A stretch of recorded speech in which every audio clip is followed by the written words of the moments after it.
Okay, guys, welcome back to Practice Underwater. It's Friday. George is here. We got part two with Katie. George, how are you? I'm doing good. For our listeners, this is our fourth episode back from the little break that we had of not doing intro outros together. This is great. I'm loving this. It's back with Matt again, recording our intro outros. This is back in the good old way of doing things. Yeah, it feels good. I got some jealousy you putting out the interviews with Ashley without me doing the intro outros. Felt it didn't feel good. So we're back. We're back. We're back better than ever. So let's get started. Part two. So I was pretty fired up in the outro of part one, and that doesn't change. So part two, yeah, this gets me fired up. And I think it's the mindset that really comes through in this interview that is very polar opposite of mine that I think is gets me fired up. So I'll leave my thoughts about it for the outro. I made fun of you for the branding thing last time. This time, I think you so elegantly mention her hoarding cash. So I'll leave that one for audience to look forward to. Maybe I'll start doing that as poke at Matt, something to look forward to. Oh, great. I love it. So yeah, keep that up, please. All right, we'll get into part two with Katie. here we go. All right, we are back with Katie from last week. Just to give everyone a quick rundown on her story, she graduated a few years ago, did a startup back in October. She has one assistant and one treatment coordinator working with her. She's in a very up-and-coming neighborhood with a lot of younger professionals. She's huge on reputation, has this beautiful new startup office with already 90 reviews.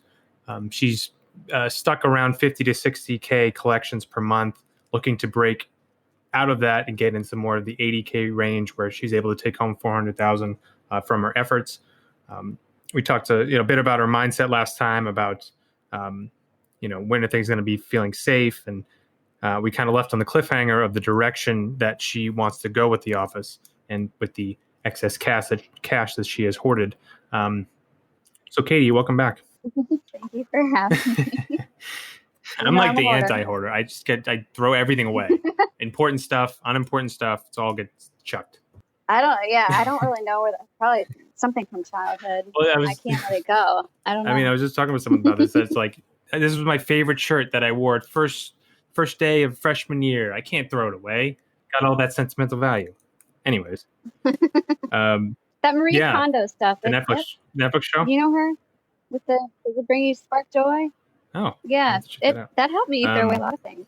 So we left on the direction piece. Like, where are you feeling unclear about where you're to put your money and where the office is going? I think I need help in the accounting department because I don't know what's appropriate to pay myself. I feel like I deserve a lot and I deserve nothing at the same time. So that's like a probably another personal issue that I have. Yeah, I should be paying myself. But then again, if I personally have that money, I like to travel and everything. We can't do anything with COVID going on. So like, what would I even spend it on? I don't even know. So I probably need a financial advisor too. But as far as investing in the practice, I feel good about physically.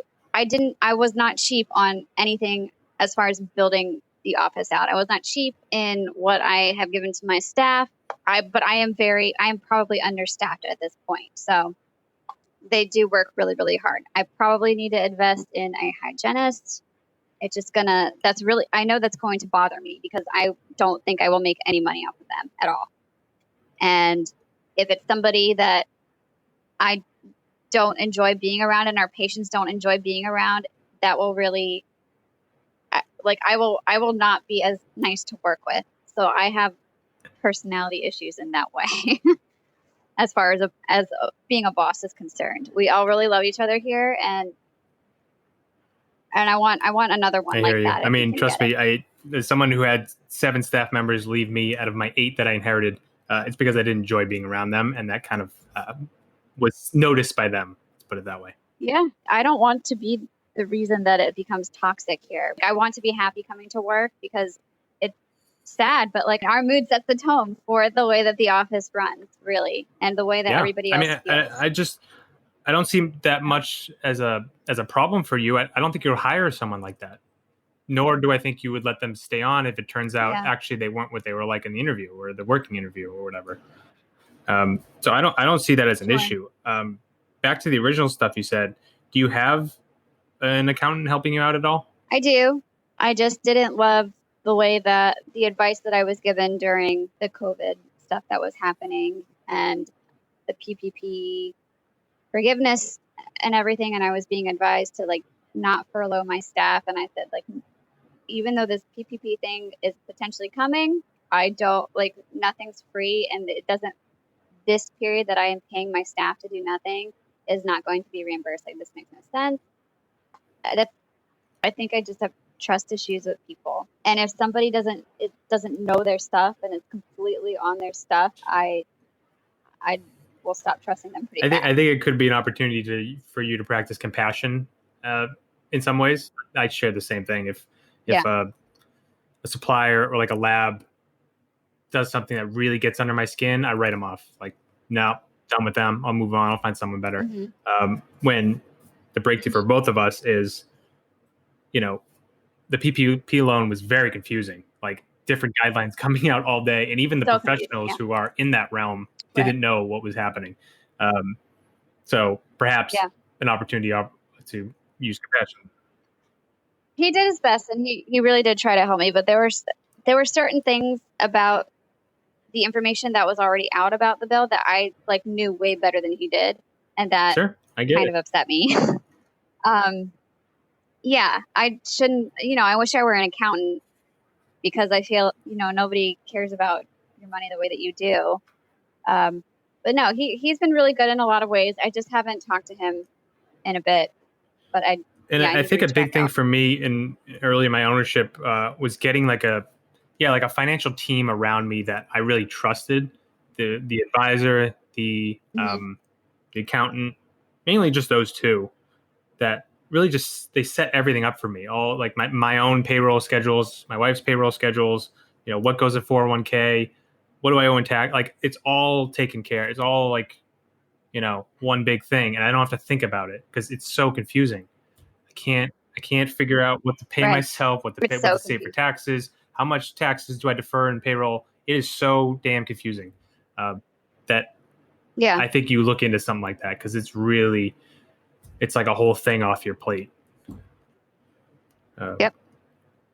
So I can agree. Again give you recommendations if you'd like afterwards. But back to kind of investing in the office, because I think this is ultimately the what's going to make the most difference for you. I mean, you're okay with the upfront big investment in a beautiful office. Like, you found a way to justify that and be comfortable with it. That makes all the sense in the world to me. So what is it going to take that same mindset from when you opened and when you built out to now? On the hygiene front, we tried to hire a hygienist a while ago for 1 day a week to hopefully transition to full-time in May when my 6-month recalls hit. And then again, like, COVID happened. So I had a hard time even back then finding people. So I think I just have to hit more avenues when I do look for somebody, because you're right. I need somebody. I don't like doing these pro feeds. I don't want to do them.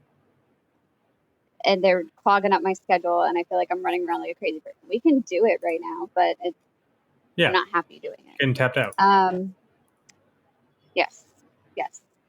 So I guess implants. I'm still skeptical on the implant part because I don't see that many that come into my office. There's a few that I've referred out, and I like really wish that I could have done them.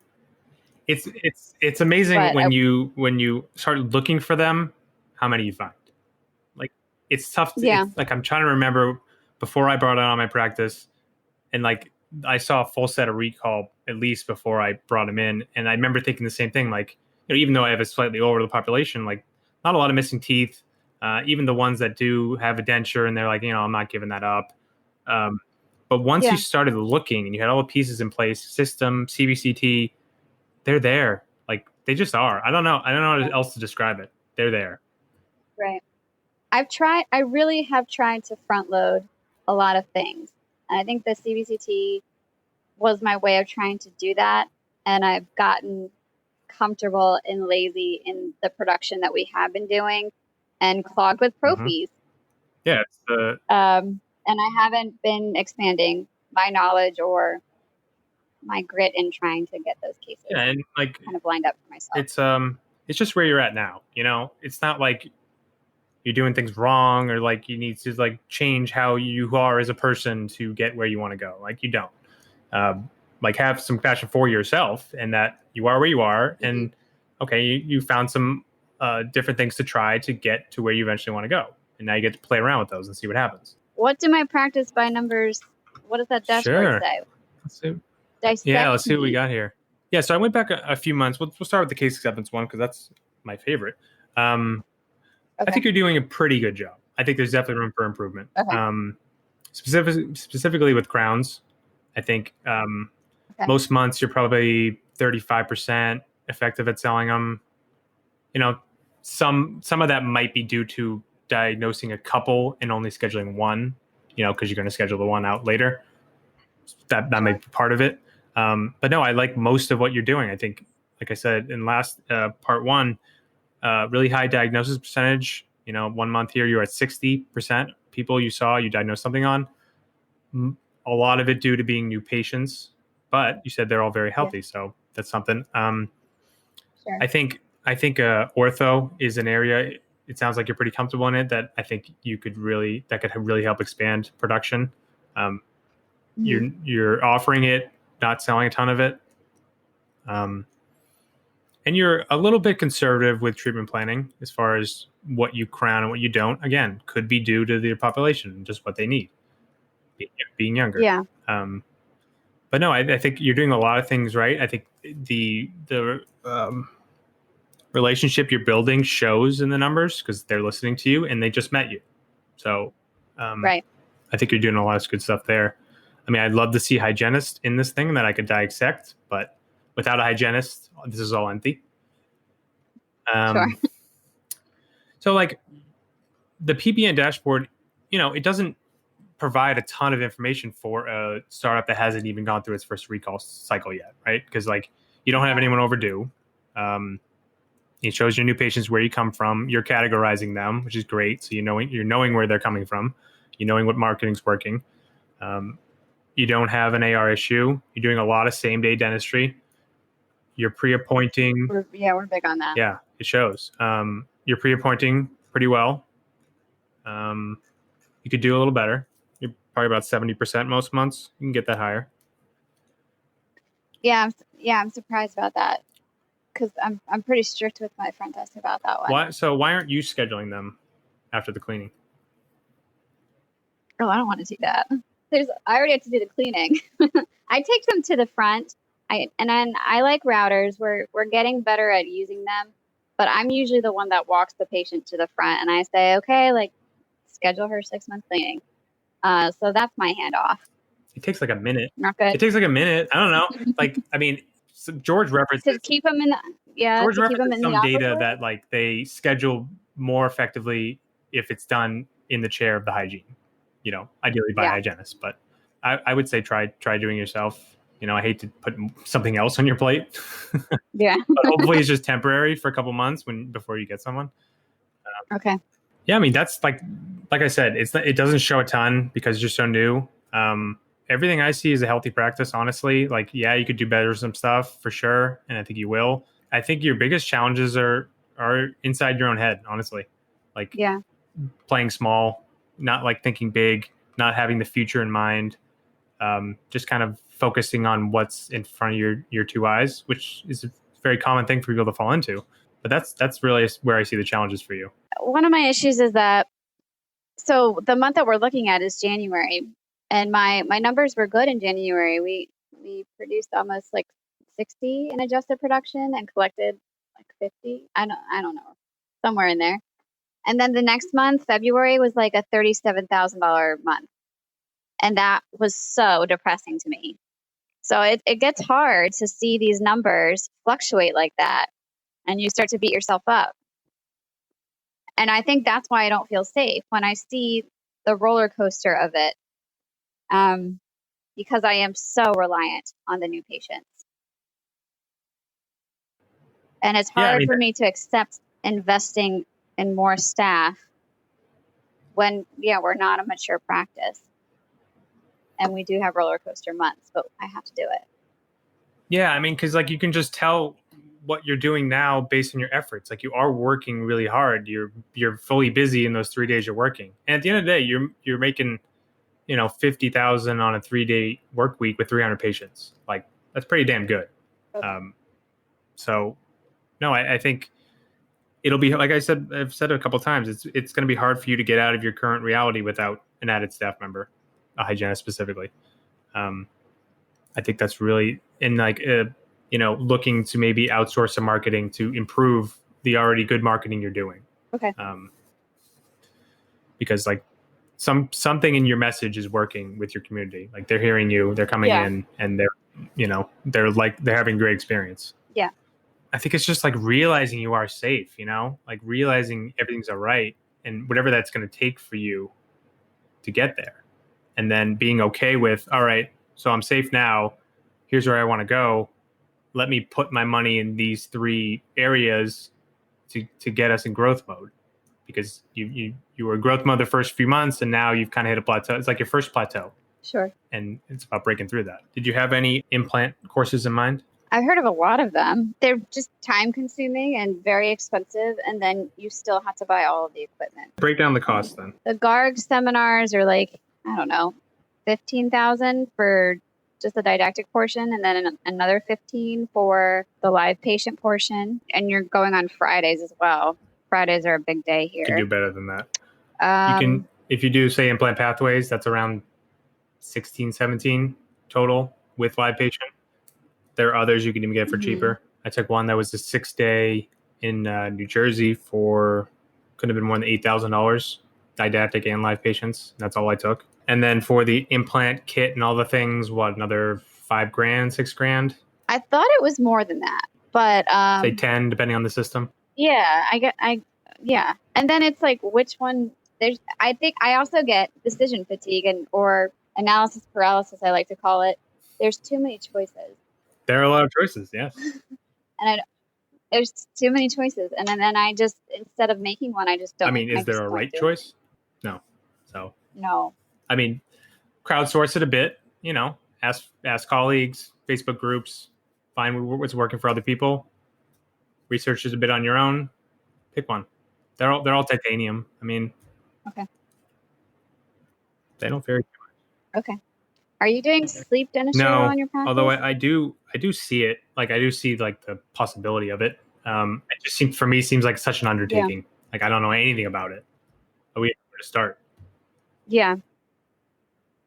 I'm trained a decent amount in that, but it's hard to start. So. But nobody else in my area does that. So that could be a differentiator for you when you decide to go into it. I mean, so, okay. Yeah. So say your implants are in for 25,000, you're up and running. How many cases would it take you to recoup that? Say a single implant, we'll call it, I don't know, 4,000. Does that seem about right for implant and crown? Yeah. When you throw out those numbers, yeah, how many cases is that? That's 6 cases?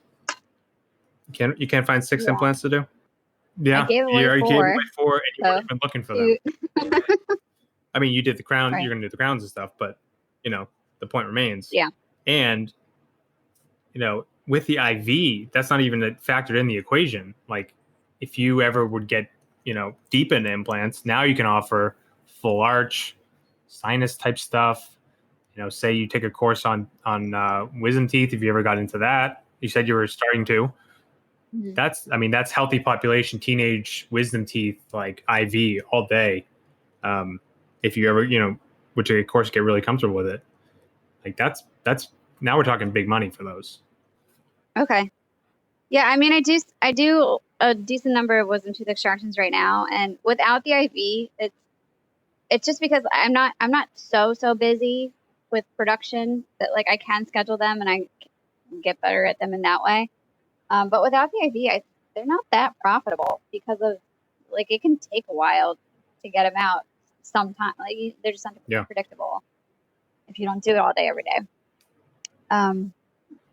Okay, IV was one of my goals for this year to start doing. Yeah, I so see that for you. And then, like, talking more direction, bigger picture, if you find areas that you really like implants or wisdom teeth or sleep or ortho, that's your route to an associate general dentistry with 2 hygienists or 3, whatever you grow to, and you doing the specialty procedures. Like, if that's something that's a way you could go with it. Yeah. And I would like an associate at some point, but I'm too much of a hoarder right now. That will definitely come. I definitely see that for you. Okay. What's your insurance involvement?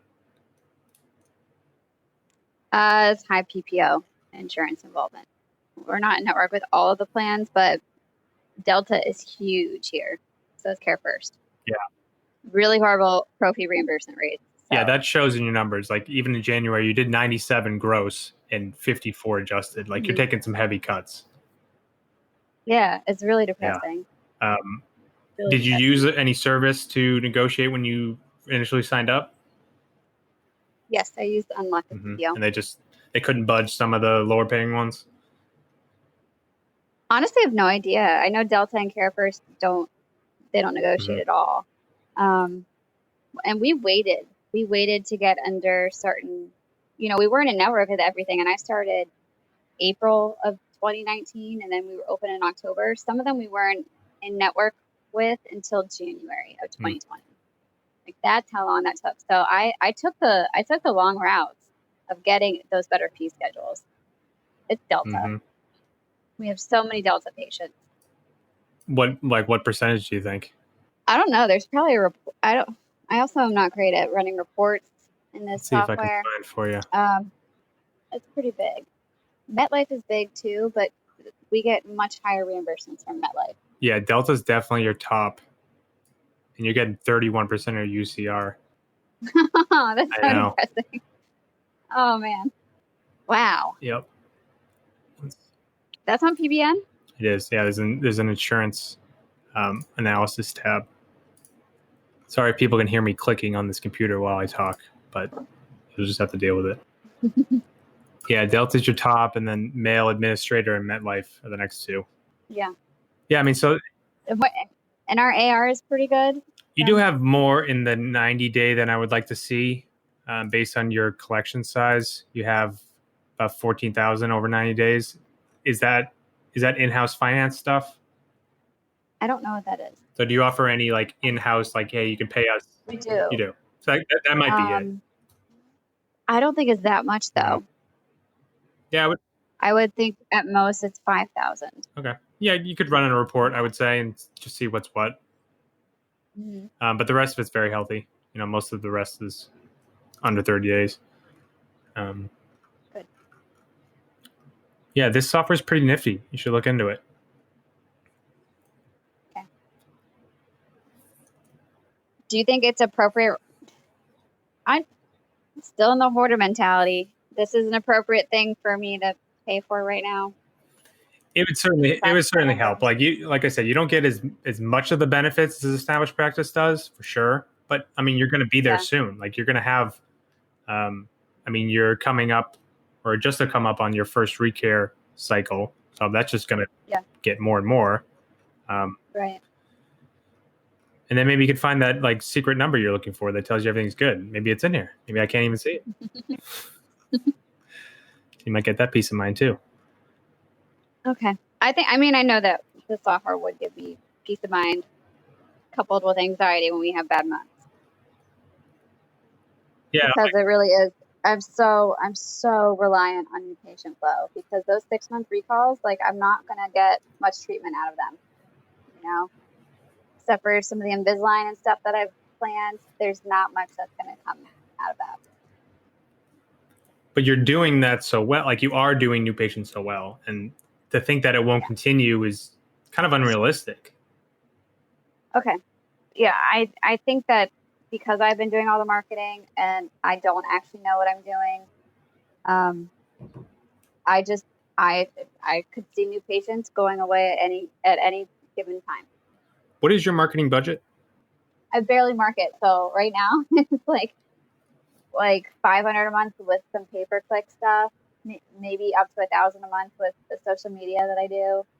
I did a round of mailers to there is one Medicaid plan that we take, and I did a round of mailers to an area that has more of that population. Terrible return. Won't do that again. It was a lot of mailers I sent. I think a lot of our new patients are honestly like internal type marketing referrals and things like that. I would We're think showing up on Google more. good. I mean, I would think to create a marketing budget, like find a number a month that you're comfortable with, and that is in a growth space, like whether that be a percentage of what you normally collect or just like a number you're okay with spending every month on marketing, and commit to that, and either talk to a company is what I would recommend, or if you want to continue doing it yourself, like finding places to put it. Is there what number would you recommend? I mean, I usually go with a percentage of collections. You could do that, like if you're in a growth mindset, maybe, or growth like model, 5 to 10%. At least 5, I'd say. Mine being more established, and I don't depend so much on new patients. I keep it probably like 3.5%, just in Google Ads, SEO, website management. Mm-hmm. And I've done the magazine we offer here at Chip Praxis a couple times, but yeah, mainly just online. It's not a huge investment to kind of boost your Google ranking and boost your SEO. Do you see me needing to change my schedule and add a day or anything? So you're 3 days a week. Which days? Monday, Wednesday, Friday. And like, how are your, say you don't have a hygiene column, but are you booked kind of solid for weeks in those days? No, not at all. I would say the schedule, we've been getting a lot of cancellations lately. It's driving me nuts. The schedule is pretty full for like a solid week out, but the pro fees clog up the schedule too. It really is like I need a few new patients every day, like 2 to 3. I do same day treatment on them. If I don't have time, then like they fill the schedule for the next week. But it's like every day that I work, like please, I need a new patient. Yeah. No, I don't think you need more days. I think once you bring on the hygienist, either for all of those days or a couple of them, you'll have more open time that you don't need those extra days from the jump. Sure. I mean, adding days is always easy. Having to add days and then you're not filling them and thinking you need to take them away is a lot harder, as you can probably imagine. Yeah, that's why I didn't want to do that at the beginning. Yeah. So I think with the hygienist piece, you'll see more things on your end open up, and it'll allow you to do more actual dentistry and less pro fees. And that in and of itself, combined with continued strong new patients, will grow your production. Just in that. Okay. I was thinking of doing an assisted hygiene model. No, talk me through that. So there's one day a week that we're open until 7 p.m. And because of COVID is all weird right now, people don't have normal work schedules. So it's kind of nice because we just like, do what we want with the schedule. I'm like, I don't feel like coming in at 7 a.m. on Friday, so I'm not going to do it. I should start at 9. But I think most people want the evening appointments for their pro fees. And I'm very I don't think pro fees in my population take that long. So I think a hygienist just needing the 30 minutes with a patient to do the actual pro fee portion is enough time. And they would get an assistant or something like that. Yeah, I mean, I don't have any strong feelings. I think that could definitely work. I mean, obviously, you would need another assistant. Yeah. Of course. I mean, yeah, like so say you decide a hygienist, what are your feelings on how, like what days to put them and how you'd implement it? I was thinking if I was only going to do one day a week to add a hygienist, that I would do it on our late day that we go until 7 p.m. And then she would be swung booked. And ideally, I was thinking that new patient wise, when the economy starts back up and people start going back to work, new patients in general want to be seen in the evening too. So I don't know where I got this from. Maybe it's like the ChrisAd model. Do you know that marketing No. company?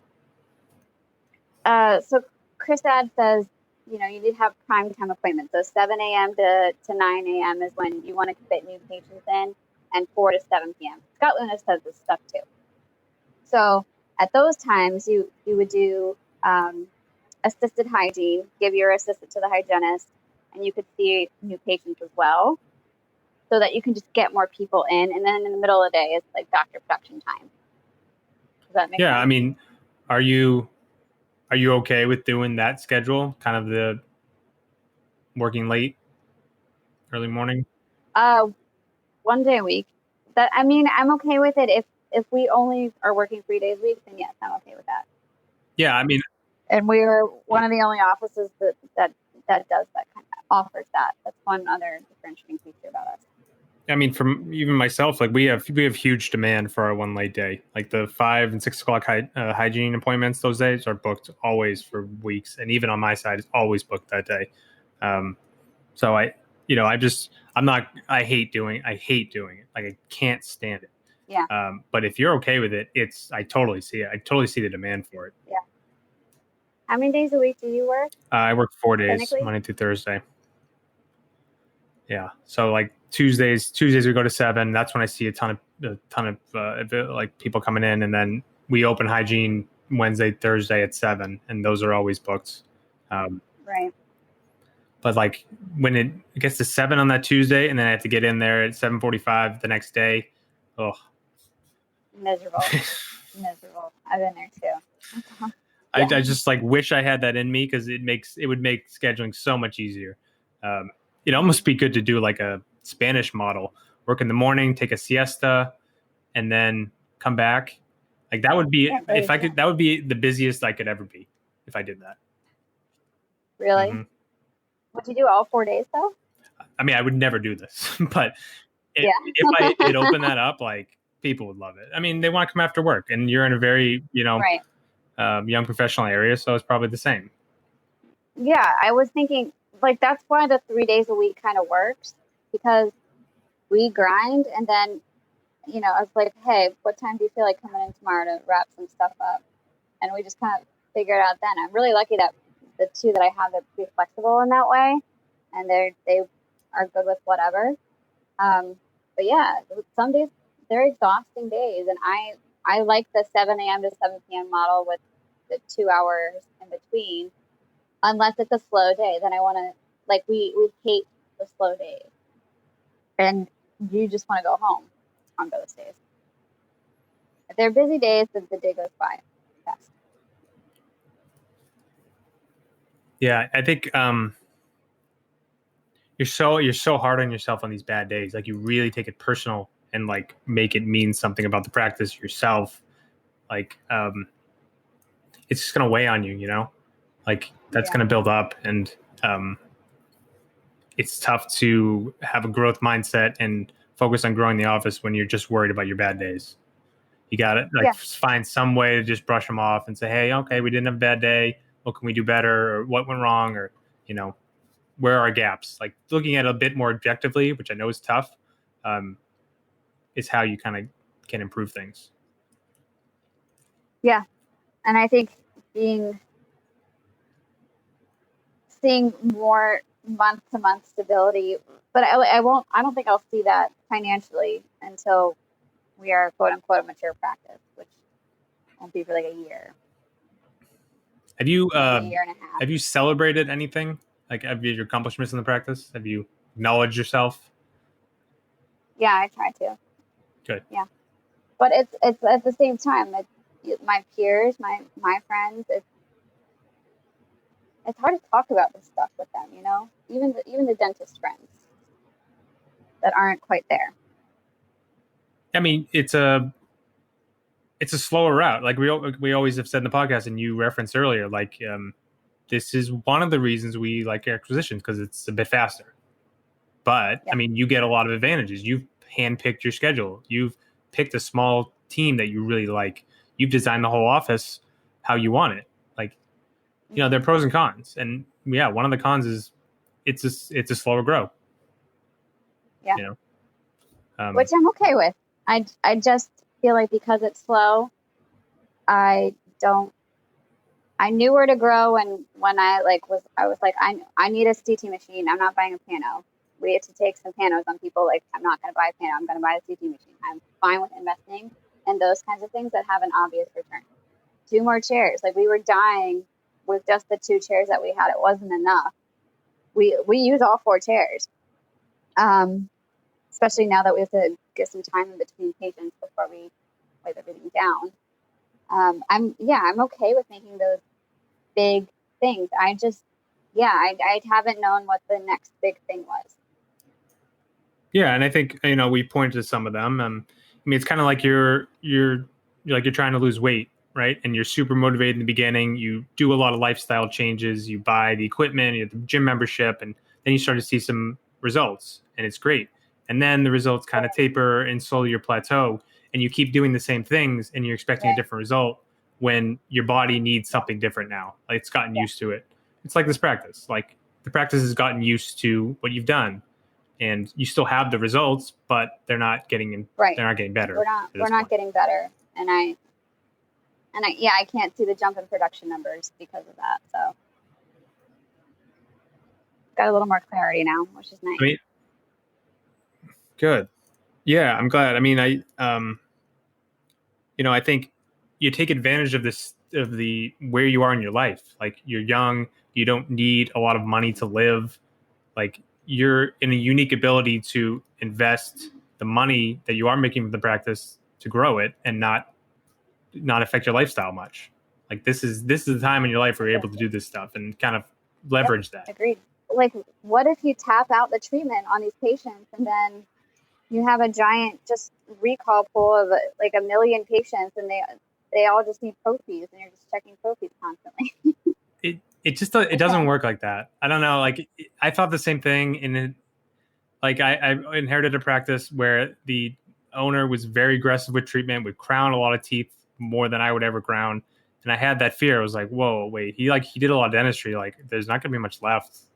Yeah. I don't know. Like, things come up a lot. Like, they just do. It's like you'll have your A patients who have excellent home care, and you really will never find anything in your whole time of being them. But there's a lot of B and C players.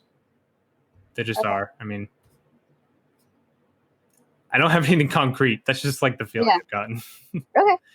And we're starting to draw people from other areas. I don't know why, but we are. There's plenty of areas that are like within 5 miles of me that are so dentally needy. So maybe I'll try to market to them a little bit more too. And yeah, and there's a lot that's attractive about your office, and there's a reason people are coming. Like, it's how you look on the internet, and how well you answer the phone, and it all involved. Like, you're an attractive choice for someone looking for a dentist. And I think to wrap, like, that's a credit to what you've built and your vision for this practice. And I think you're on a great trajectory. You're sputtering a little, but like, the future's so bright for you. So, like, seriously, thank you for coming on and opening up. This was great. Thank you so much. Really appreciate all of this, and I've followed you guys forever and ever and ever, and you're a really great addition. It's fun to see you grow as a coach too. Oh, thanks. I appreciate that. Yeah. We'll wrap here. We'll see everyone next week with another interview. Okay, hope you guys enjoyed part 2 with Katie. George is here he's like on the attack. He's got his weapons. That Kevin Garnett. Right, like we said we'd take it easy, right? And I said I made no promises, but at the same time, I think for me, anytime a dentist is like cheap, I don't want to call her cheap, but like, I think you can call her cheap. Afraid to invest money for growth in their practice. Like, implants are expensive, like all of this stuff that came through. Fear of failure. Like, I have to make sure 150% that I'm going to get my money back before I invest anything. That's just like a recipe for not growing at all. Like, you have to be okay with losing money and failing. And like, that is a necessity to grow. And that is Yeah, when I see that in people, it is the one thing that I just like. If a coaching client, a potential coaching client, has that quality in them, I don't work with them, because it is very difficult for me to navigate and do the decisions and grow the practice in the way that we grow practices when somebody is very short term income oriented. I think you need to be long term growth oriented, and typically that's at the sacrifice of short term income. And thinking about my more successful clients than less successful, it's always that quality. That's always what's Yeah. there. Like willing to invest, being okay with spending money, being okay with losing money. And it's interesting because a lot of times it's the people who are unwilling are because of their like monthly expenses or like the way they live or like, for her, it's not that way at all. She says she lives, very cheaply, and she's the excess money at the end of the month is just sitting in the bank account. Like Yeah. not doing anything for her. Make your dollars work for you as your little soldiers. And gosh, such a mad expression. I can imagine you've said that many times. I have. So geez, I was not expecting that one. I like when I catch you off guard. Totally threw me off. Oh my God. No, but like, I think looking at the situation from her perspective, it's if you look at what makes people successful, their ability to manage and pass through discomfort is Matt, would you argue that is the single greatest indicator of success? Somebody's ability to confront and pass through things that make them uncomfortable? Yeah, 100%. Like, it's not what you know, it's not where you live, it's not where you are, it's not your fees. It's like, it is your ability to identify the thing that's holding you back. And it's obviously usually in an area that makes you uncomfortable, and doing it anyway. And it's the people who do it anyway. Nobody lives fear-free. Everybody chooses how they manage fear. And my pet peeve is people who let fear dictate their actions. That is like, and right, I've accomplished a lot in my life, and I would attribute it solely based on my ability to do very bold things anyway. And I mean, if she wants to stay exactly where she's at, no hygienist, no $1 million practice, no, like they're talking about, I don't even know how $1 million practice could ever exist because I'm busting my butt for 50K. It's like, well, yeah, because you don't have any infrastructure. Right. Like, and so it's, and that mindset, and like, look, I'm harsh, and I was very harsh on a guest of yours, who then, like 6 months later was like, hey man, I was pretty pissed when you released that. Thanks. So like, I don't hold back. That pissed me off. That is a stop in your career. Like that is not your area. That is not your new patient flow. That is no external factor holding you back other than your inability to manage that fear and discomfort. Very well said. And confusing in a startup world. You think like startup, very much growth oriented, okay with low profits for the first year, like totally doesn't fit. And as I pointed in the interview, she didn't she didn't do her build out that way. She didn't pick the cheapest thing or like easiest, quickest. Like she picked what she wanted. And now as she gets an owner, she just like completely changes and like purse strings tightened and just not going to invest. I'm not going to do what I know I need to do. And yeah, totally holding her back. And as I said, like she's not escaping 50K without. I think there's this startup culture of low overhead that's very toxic to growth. And which is like, so I've said this before, I'm a big Shark Tank guy. I love when startups come on and they're like pre-revenue for like years. Like they have a great idea, but they're just like round of investing, pre-revenue. Like what'd you do last year? Oh, we lost $1 million. Like I just assumed that mindset would transfer to the dental world, and I guess it hasn't. No, definitely not. No. I think, dentists, they have like that first taste of I made money in my practice and I got to stop all spending, and I think the startup world is interesting because you have to ramp up infrastructure. Like you don't get to walk into a, 60K a month of expenses. You start with 15K a month in expenses and you have to add the other 45K to hit your million, and that challenges people. I think I had a startup doc on actually the very first practice underwater winner ever. I forgot her fake name, Jane. Her fake name was Jane, and she was like a super productive startup person who was like super low overhead and like totally no infrastructure in her practice. And that burns you out. And I think when we talk about PSS, right? Profitable, simple, sustainable.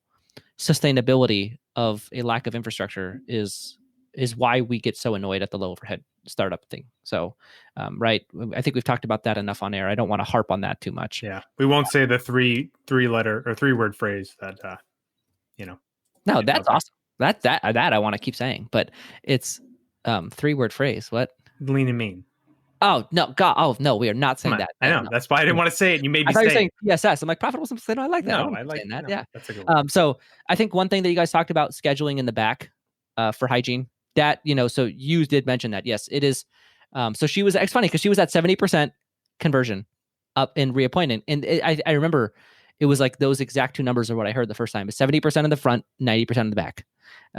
Yeah. So if you want to have 70% of your treatment or 70% of your patients reappointed at best, then do it up front and lose a third of your patients. I wish I knew. Okay, that number is now going to be in my head because I didn't have that at the time. I was like, yeah, no, it's a much bigger increase in conversion. I mean, you're cutting your, backdoor losses by 2/3 by doing it in the back. That is I'm very big on hygienists reappointing their patients. Even better if you do it before the exam. And it was weird because like she's willing to spend a whole hour doing cleaning, doing all the things herself, but she wasn't willing to spend one more minute in scheduling. Yeah. It was like something's off making here. Sure that they're not going to come back. I'll have them do it up front, but she didn't know, right? She didn't want to do it. I get it. But then, so this is what I thought was funny. Assisted hygiene. Like if I was in that interview, I mean, right, and we're talking about not roasting this girl that we both like as a friend, but like she's talking about going from doing the entire cleaning herself to an assisted hygiene experience. Right. That is like you couldn't go to a more polar opposite. Like there's a happy medium of a hygienist seeing a patient. And that goes back to the fear of like expenses, right? She's trying to like, well, if I'm going to have a hygienist, it's going to better be profitable. So let me do this like poor patient care. I mean, I don't call it poor patient care. Like it works, right? I have a client that does assisted hygiene. But it's not, I think most can agree that a hygienist seeing the patient for an entire hour is a great patient experience, and assisted hygiene can be done well, but it's harder. And so, I went to an office as a patient with an assisted hygiene model. I did not like it. Like, it's weird. Like, you get the assistant, they decorate, then they leave the room. You're sitting there in the chair, you wait a couple minutes, and then someone else comes in, cleans your teeth, and the doctor comes. I don't know. It didn't feel right. Just felt very disjointed. Yeah, and it's so I found it odd that she was like, I'm going to do the entire cleaning in part 1, right? For the patient experience. And then part 2, she's like, well, let me get an assisted hygienist. It's like, whoa. Like, why don't we just do like the regular thing of having the hygienist see the patient for an hour and like call it a day?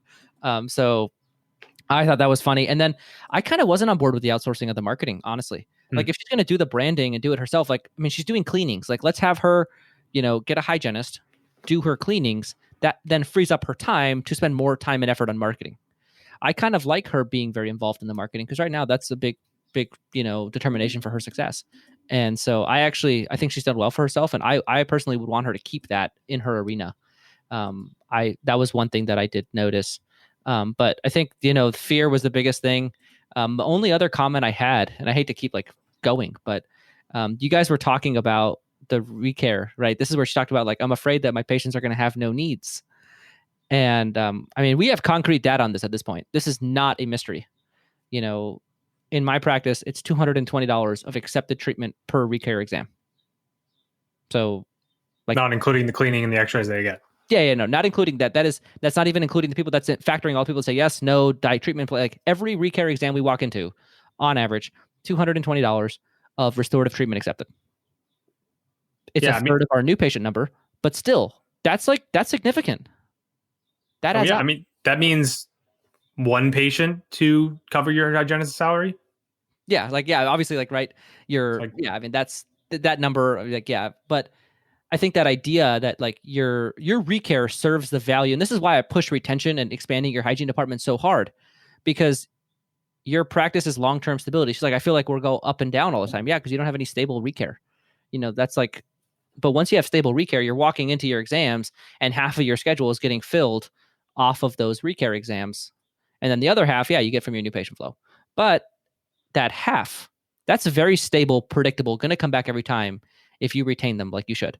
And so that's like the infrastructure that your practice is built on, is recare, retention, hygiene department. Like I will die on that stake. I think the startup crowd tends to get lost in the new patient flow and tends to not, and I hate to call them the startup crowd. I'm not trying to overgeneralize this group of people that starts practice. I think it's just you don't have the perspective of walking into an acquisition with like 30 years of patients that have been there for 20 years and still have needs. Like you don't walk into that. And so I think it takes a while for them to sort of get that idea that they are a mature practice and recare is important. So yeah, I think that idea is very common in the startup community of like these patients, like we do their needs the first time and then they have no more needs forever. And it's like, that's not the way it works. Yeah, they kind of just got to change their approach over the course of their first year, becoming like kind of growing, like, you know, like you're a kid and you're growing to another age in another school. Like you got to kind of start changing as you go. One question I had, which I think you had a thought on, is when PBN makes sense for a startup. Like, you know, obviously when you first get going, there's not a lot of data there because you haven't done a full recall cycle. So do you have any thoughts on that? Yeah, I mean, her reappointment rate is 70%. So the PBN fee of $300 a month is her 70% reappointment rate is costing her way more than that. I mean, what's the, like, if she saw 50 new patients a month since month one, that means 30% of them. So let's just say 16 patients, 15 patients, I'm doing mental math on air, are not being reappointed. So if we look at the average production per hour of a recall visit of like $140, 2 of those patients being reappointed more pays for PBN. I think the PBN ROI is so immense when you actually use the software that, I mean, I would want to make sure that my reappointment rate is 90+% month one. How do I know that without PBN? How do I know my diagnosis, my case acceptance, my areas to improve? How do I know that I don't diagnose and treatment plan crowns well? Like those are all things we talked about with her. I mean, sure, we didn't have as much like, oh, overdue recare is bad, but like her not on recall percentage, I don't know what that is, but PBN could really help there too. So I view value in practice by numbers, and they have a startup discount, I'm pretty sure. Oh, nice. So I think they discount the practice until you reach a certain revenue level. They give you a discount. I mean, I don't want to put words in their mouth. I know they used to do that. I don't know if they still do. But yeah, the ROI on PBN is so easy to get. Oh my gosh. I think that's like, yeah, that's another pet peeve, I guess. Okay. You sold me. I'm going to get it for myself. So good job. Dude, you have it. I know you're like, the software is pretty nifty, I think you said in the interview. All right, we'll wrap there, and we'll see everyone next week. Thanks for listening to another episode of Practice Underwater. We'll see you guys next week.